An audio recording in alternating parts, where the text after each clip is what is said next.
বন্ধুরা, বাংলার সমস্ত যুবক যুবতীদের জন্য আজ রয়েছে একটি বড় আপডেট। যারা দীর্ঘদিন ধরে যুবশক্তি প্রকল্পের অপেক্ষায় রয়েছেন তাদের জন্য আজকের ভিডিওটি অতি গুরুত্বপূর্ণ, তাই ভিডিওটি একটু স্কিপ না করে শেষ পর্যন্ত অবশ্যই দেখুন।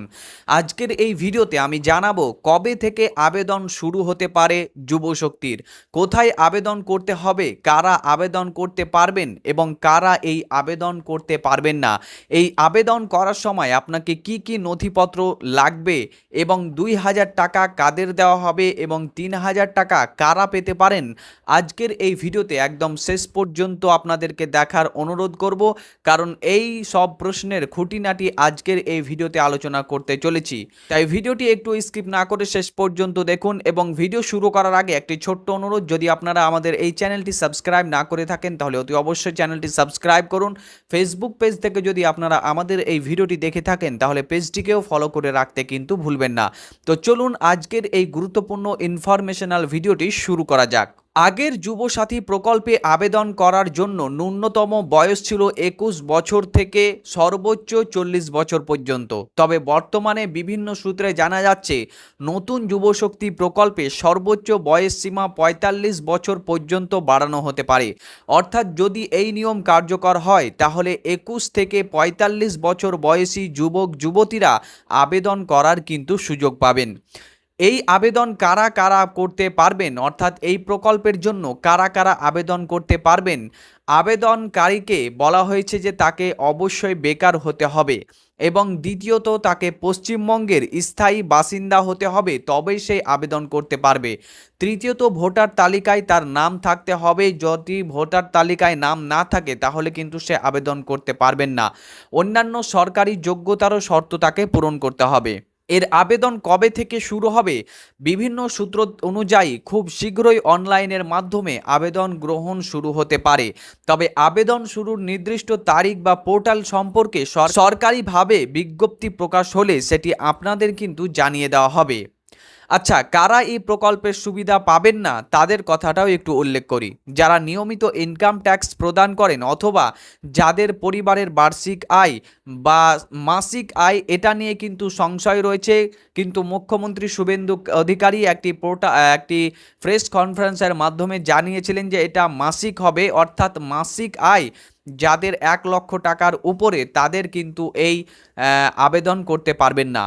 হ্যাঁ, এমনটাই কিন্তু বিভিন্ন সূত্র থেকে উঠে এসেছে। এছাড়াও মুখ্যমন্ত্রী শুভেন্দু অধিকারী কিন্তু প্রেস কনফারেন্সের মাধ্যমে এই বিষয়টিকে উল্লেখ করেছিলেন। তবে চূড়ান্ত নিয়ম সরকারি বিজ্ঞপ্তির উপরই নির্ভর করবে। ২,০০০ টাকা এবং ৩,০০০ টাকা কারা পেতে পারেন? যে তথ্য বিভিন্ন মাধ্যমে প্রকাশ হয়েছে তাতে বলা হচ্ছে মাধ্যমিক বা উচ্চ মাধ্যমিক পাস আবেদনকারীরা মাসিক ২,০০০ টাকা পেতে পারেন। গ্র্যাজুয়েট বা উচ্চশিক্ষিত আবেদনকারীরা মাসিক ৩,০০০ টাকা পেতে পারেন, এমনটা কিন্তু জানা যাচ্ছে।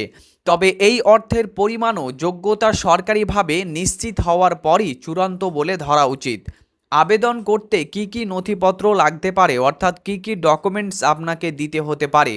প্রস্তুতি হিসাবে নিচের নথিগুলি, অর্থাৎ আমি যেগুলো এখন বলবো সেগুলোকে আপনাকে গুছিয়ে রাখা অবশ্যই দরকার। ১ নম্বরে আপনি আপনার আধার কার্ডটি রাখবেন, সাথে ভোটার কার্ড আইডি রাখবেন, প্যান কার্ড রাখবেন, মোবাইল একটি সচল রাখবেন যেটা আপনার আধার কার্ডের সাথে লিঙ্ক রয়েছে, ইমেল একটি আইডি রাখবেন, সাথে শিক্ষাগত যোগ্যতার সার্টিফিকেট রাখবেন, জন্ম তারিখের প্রমাণ অর্থাৎ জন্ম সনদ বা মাধ্যমিকের অ্যাডমিট কার্ড রাখবেন, সাথে পাসবুকের প্রথম পাতার কপি এবং ইনকাম সার্টিফিকেট যদি প্রয়োজন হয় পরে সেটি যদি বলা হয় তাহলে আপনাদেরকে কিন্তু দিতে হবে। ব্যাংক অ্যাকাউন্ট সম্পর্কে গুরুত্বপূর্ণ বিষয় হলো আবেদন করার সময় নিজের নামে একটি সিঙ্গেল সেভিংস ব্যাংক অ্যাকাউন্ট কিন্তু আপনাকে ব্যবহার করতে হবে। সবচেয়ে গুরুত্বপূর্ণ বিষয় হলো সেই ব্যাংক অ্যাকাউন্টে ডিবিটি অর্থাৎ ডাইরেক্ট বেনিফিট ট্রান্সফার এবং কেওয়াইসি আপডেট করা থাকতে হবে, কারণ বর্তমানে অধিকাংশ সরকারি প্রকল্পের টাকা সরাসরি ডিবিটির মাধ্যমে কিন্তু ব্যাংক অ্যাকাউন্টে পাঠানো হচ্ছে, তাই আপনাকে আপনার ব্যাংক অ্যাকাউন্টের সাথে ডিবিটি লিঙ্ক সক্রিয় করে রাখতে হবে। অনেক ক্ষেত্রে দেখা গেছে আবেদন অনুমোদিত হলেও ডিবিটি বা কেওয়াইসি আপডেট না থাকার কারণে টাকা ব্যাংকে কিন্তু জমা হয়নি বা জমা হয় না। যদি আপনার ডিবিটি লিঙ্ক করা না থাকে তাহলে কমেন্ট করে জানাবেন, আমি আলাদা করে একটি ভিডিও দেখিয়ে দেব কিভাবে বাড়িতে বসে আপনি ডিবিটি স্ট্যাটাস চেক করবেন এবং প্রয়োজন হলে কিভাবে লিঙ্ক করবেন। আচ্ছা, ইনকাম সার্টিফিকেট কোথা থেকে করবেন? অর্থাৎ আপনাকে যদি ইনকাম সার্টিফিকেট দিতে বলা হয় তাহলে আপনি কোথা থেকে করবেন? যদি ইনকাম সার্টিফিকেট প্রয়োজন হয় বা দরকার পড়ে তাহলে গ্রাম অঞ্চলের পঞ্চায়েত অফিসে, পৌর এলাকায় মিউনিসিপ্যালিটি অফিসে বা কর্পোরেশন অফিসে কিন্তু আপনি আবেদন করতে পারবেন। এছাড়াও অনেক ক্ষেত্রে অনলাইনের মাধ্যমেও ইনকাম সার্টিফিকেট কিন্তু আবেদন করা যায় এবং সেটি আপনি ডাউনলোড করলেই কিন্তু আপনার কাজ হয়ে যাবে। আচ্ছা, এমপ্লয়মেন্ট এক্সচেঞ্জ কার্ড কি লাগবে? এমনটা কিন্তু আপনারা অনেকেই আমাদের বিভিন্ন অন্যান্য ভিডিওগুলোতে কমেন্ট করছিলেন এবং জানতে চাইছিলেন। তো অনেকেই জানতে চাইছেন যে এমপ্লয়মেন্ট এক্সচেঞ্জ কার্ড কি বাধ্যতামূলক কিনা। বর্তমানে এই বিষয়ে সরকারিভাবে কোনো বাধ্যতামূলক নির্দেশিকা প্রকাশ করা হয়নি। ভবিষ্যতে যদি এই বিষয়ে নতুন কোনো সরকারি আপডেট আসে তাহলে আপনাদেরকে সবার আগে কিন্তু আমরা জানিয়ে দেব। এছাড়াও অনেকে জানতে চাইছিলেন যে আবেদন কোন পোর্টালে হবে। আগে যে পোর্টালের মাধ্যমে আবেদন নেওয়া হতো সেটি ব্যবহার করা হবে নাকি নতুন কোনো পোর্টাল চালু করা হবে, এই বিষয়ে এখনও সরকারিভাবে কোনো ঘোষণা হয়নি। যে মুহূর্তে নতুন পোর্টাল আবেদন প্রক্রিয়া সম্পর্কে অফিসিয়াল আপডেট প্রকাশ করা হবে আমি সঙ্গে সঙ্গে আপনাদেরকে কিন্তু বিস্তারিত জানিয়ে দেব। কিন্তু আপনাদের জ্ঞাতার্থে আরও একটি এক্সট্রার কথা বলে রাখি, সেটা হলো যে যুব সাথীর যে পোর্টালটি ছিল সেটা কিন্তু এখন যুব শক্তি পোর্টালে কনভার্ট করা হয়েছে। যেটা আগে আপনার নীল কালার বা সবুজ কালারে ছিল সেটা কিন্তু এখন গেরুয়া কালারে পরিণত হয়েছে এবং সেখানে যুব শক্তি বলে লেখা রয়েছে। অতএব ধরে নেওয়া যায় যে সেই পোর্টালটি কিন্তু পরবর্তীতে ব্যবহার করা হতে পারে, এমনটাই জানা যাচ্ছে। তো বন্ধুরা, এই ছিল যুবশক্তি নিয়ে আজকের ভিডিও এবং ইনফরমেশান। ভিডিওটির ইনফরমেশান যদি আপনাদেরকে একটু গুরুত্বপূর্ণ লাগে এবং ইনফরমেটিভ মনে হয় তাহলে অবশ্যই ভিডিওটিতে একটি লাইক করবেন। বন্ধুদেরকে জনস্বার্থে এই ভিডিওটি বেশি বেশি পরিমাণে শেয়ার করবেন যাতে করে সকলে এই গুরুত্বপূর্ণ তথ্যগুলো জানতে পারে।